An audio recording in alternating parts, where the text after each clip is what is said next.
This is a response to DoNotGod's video, which was a response to my video on suicidal doubt. Yeah, I think you're basically saying that the claim that I was making, which was about the relationship between belief and certain extreme acts like suicidal terrorism, or even about the kind of doubt that some religion can inculcate into a person, that can be can lead to some kind of suicidal terrorist behaviour, all other kinds of fundamentalist behaviour. You're saying that's probably crap, and it's more likely to be some version of politics, either with a small p or a large p.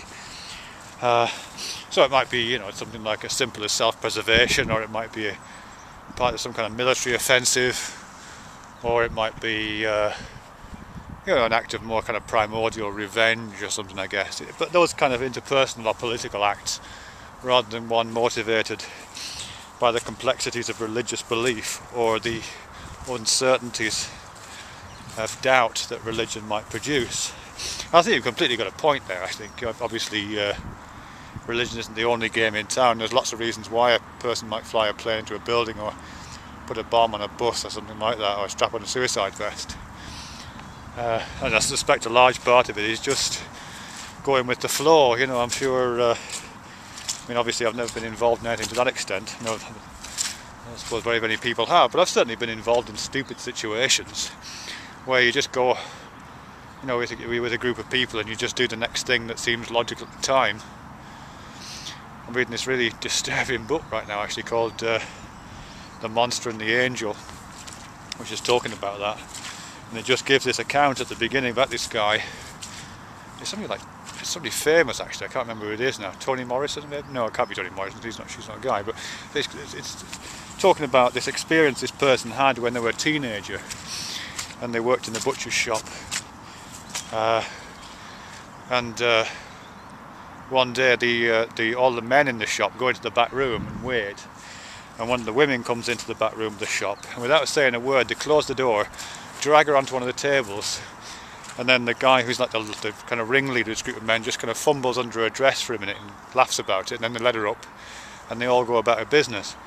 And it's one of those like hideous little events that happens, and again, I've never done anything quite like that, but I can kind of remember similar weird going along with it just because everybody else is doing it kind of experiences. Because this guy, the guy who wrote The Monster and the Angel and the Monster and the Angel, what it's called, he you know, he was involved in that, and he like held this woman's leg, you know, at the same time while this is going on, and was implicated just because he didn't have the, I guess, maturity in that case. He was only a teenager, but also didn't have the kind of moral distance to be able to say, actually, no, this isn't right, which of course we should all have, but you know, we don't, unfortunately. So I think a lot of things like suicide terrorism could be as banal as that almost.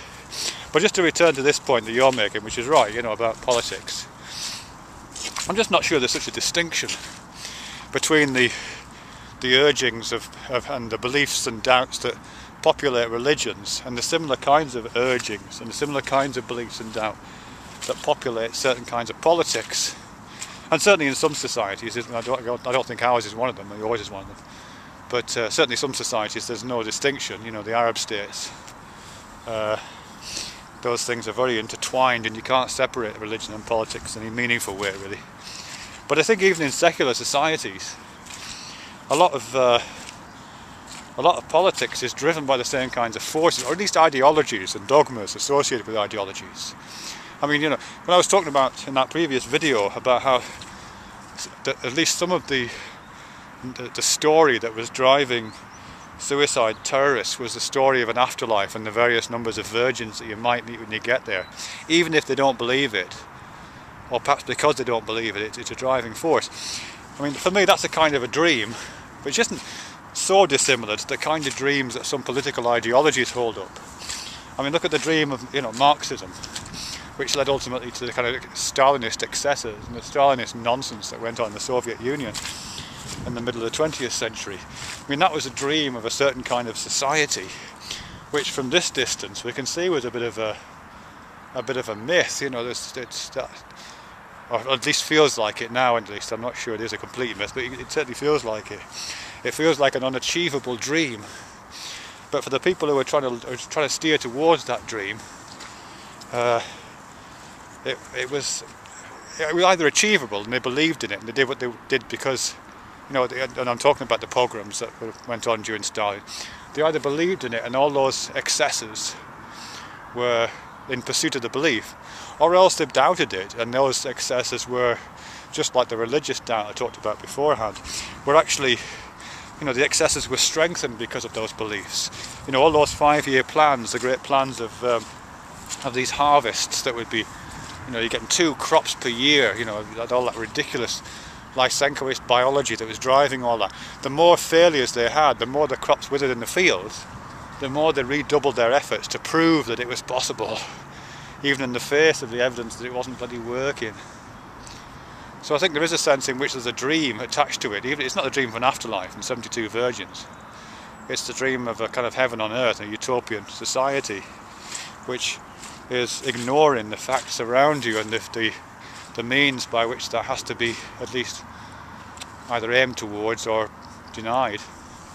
And the similar thing with you know, with National Socialism. Those dreams, however we think about them, those dreams of kind of blood and soil and homeland and all that kind of stuff, which fueled the rise of National Socialism in Europe in the middle of the 20th century.